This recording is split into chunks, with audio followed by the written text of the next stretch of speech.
Hello everyone and welcome to Storytime. I am not your usual host, Cosplay Dude 67.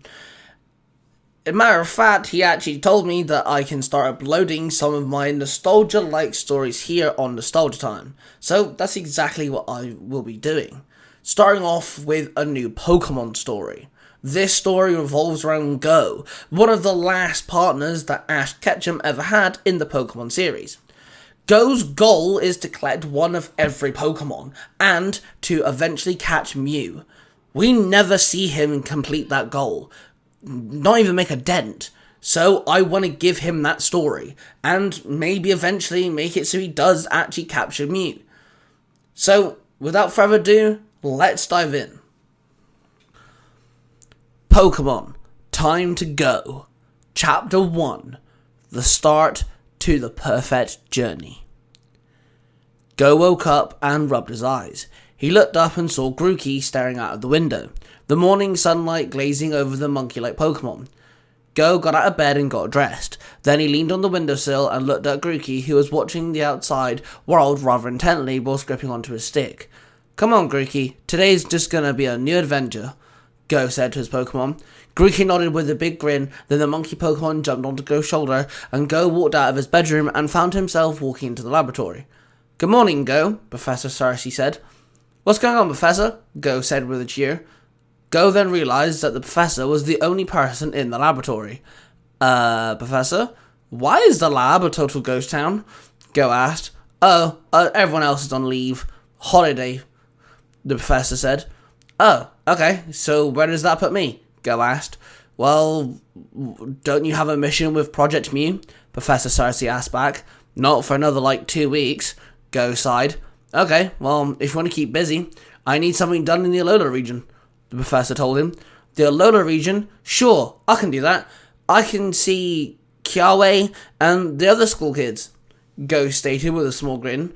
"The ferry leaves in about 2 hours, if you think you can make it in time," the Professor replied. "Yeah, that's easy. I'm going to go to the gardens and pick some different Pokemon to take with me. Let some of them stretch their legs, so to speak," Go said with determination. "Sounds good to me," the Professor grinned, handing him his ferry ticket. "See ya, Professor," Go yelled out as he ran out of the room and headed for the laboratory gardens where his Pokemon lived when they were not travelling with Go. Go walked around the garden, said hello to his Pokemon, gave them some food, and groomed them, gave them some exercise before picking his team for his trip to the Alola region. With his Pokeballs in his pocket and Grookey on his shoulder, he was ready to go. He walked into town and headed for the pier. He entered the town centre when he saw 2 Pokemon trainers having a battle. "Whoa, a Pokemon battle," Go gasped. Then the Rotom phone floated out of his pocket and scanned the Pokemon fight.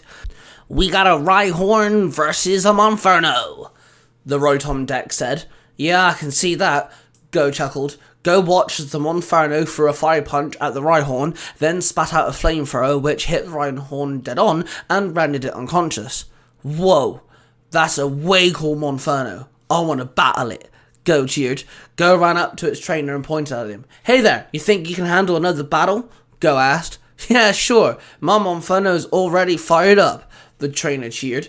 Go took several steps back, pulled out a small Pokeball, tapped the button, which made it double in size, then threw it into the air. As it opened, it released Inteleon. "Ready, Inteleon?" Go called out. Inteleon nodded in a cool, fashionable way when the trainer ordered his Monferno to the battlefield. "Inteleon, use Dark Pulse," Go barked. Inteleon aimed its finger like a gun, and the Dark Pulse released from the fingertip and hit the ground as Monferno dodged the attack. "Monferno, use Ember," the trainer commanded. Monferno jumped into the air and spat an array of flames that rained down on Inteleon. "I gotta do something here. I gotta be like Ash and think outside the box, or else my Inteleon's gonna be a fried lizard," Go chuckled to himself. "Inteleon, use Water Gun to launch yourself into the air," Go said with a grin. Inteleon once again aimed his finger like a gun, this time up the ground, and a burst of water exploded from his fingertip and propelled itself higher up into the air. "Now, quickly, turn invisible," Go commanded. Then Inteleon turned invisible. Monferno looked up with a confused expression on its face. Monferno quickly Use Ember once again, but this time aim for the sky, the trainer grunted. The Monferno spat out its Ember attack into the air, hoping to hit the invisible Inteleon. Ghost stood there with a grin on his face. He sighed and the trainer clocked him with a blank expression. Wait, what's going on? The trainer asked, confused. Well, there is one thing you kind of forgot, Ghost stated. Yeah, what's that? The trainer barked. Always check your back. Go grinned. Then Inteleon became visible once again. It was stood behind Monferno. The monkey Pokemon turned around in shock. Just then, it was struck with a water gun. It was sent across the battlefield, crashing on the ground, and it lay there unconscious. I think I won that one, Go grinned. He then returned his Inteleon to his Pokeball and walked up to the trainer. That was awesome, man, the trainer said as he returned his Monferno. Thanks, you were pretty good yourself, Go said with a grin. The sound of the ferry horn rang through the town. Ah, man, I'm so sorry. I'm late. I gotta go. Go called out, and then he bolted off, Grookey hanging onto his shoulder as tight as it could, as Go bolted towards the ferry. He ran up and hopped onto the ferry, showed the man his ticket, and then walked on with a heavy breath.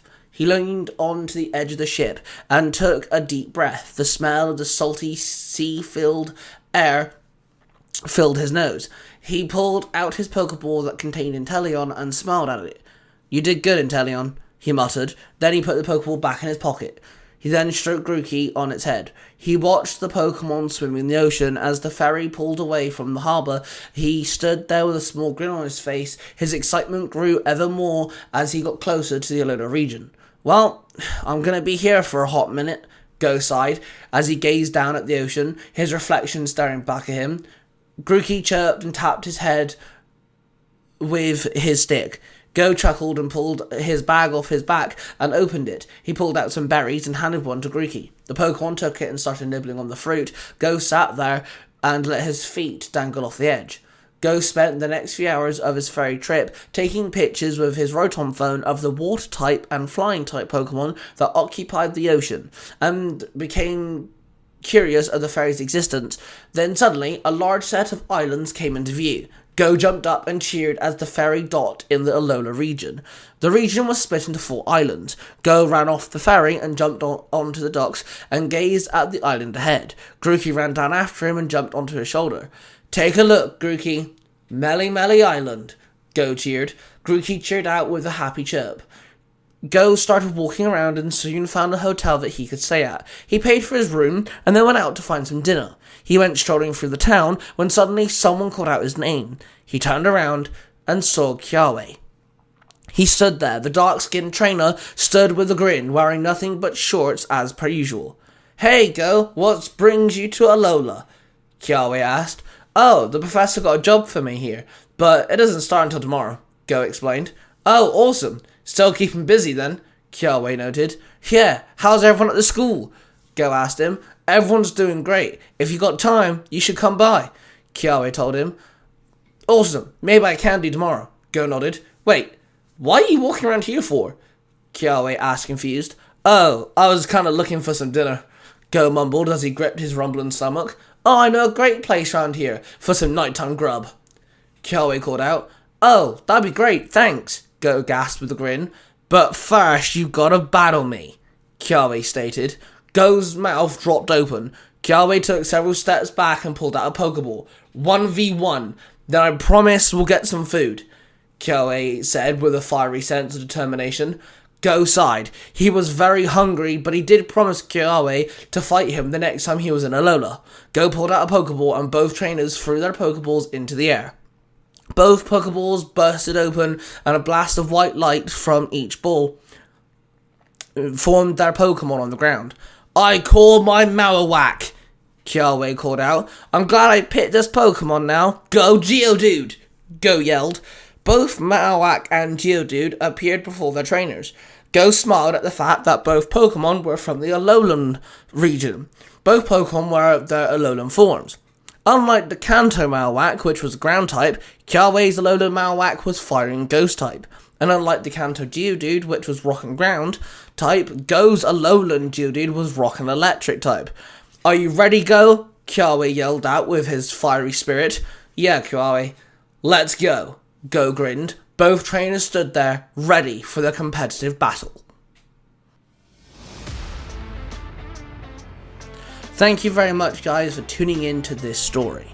I hope you enjoyed. Now, of course, this is no connection to original Pokemon, it's just a fan fiction and a nostalgia feeling moment.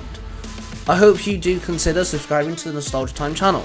Cosplay Dude 67 is your host, and he has plenty of fun, nostalgic stories on this channel.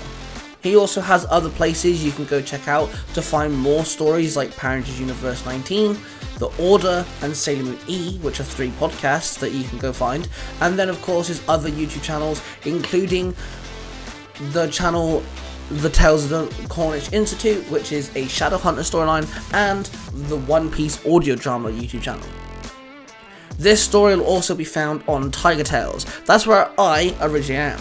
That's my channel where you can find more of my fanfictions and stories written and read to you by myself. Cosplay Dude's also now come to Tiger Tales and is branching there as well. So come to Tiger Tales to make sure that you find this story, more Pokemon stories, and also Cosplay Dude's other work. That being said, thank you for listening. Don't forget to subscribe, and we shall see you guys real soon.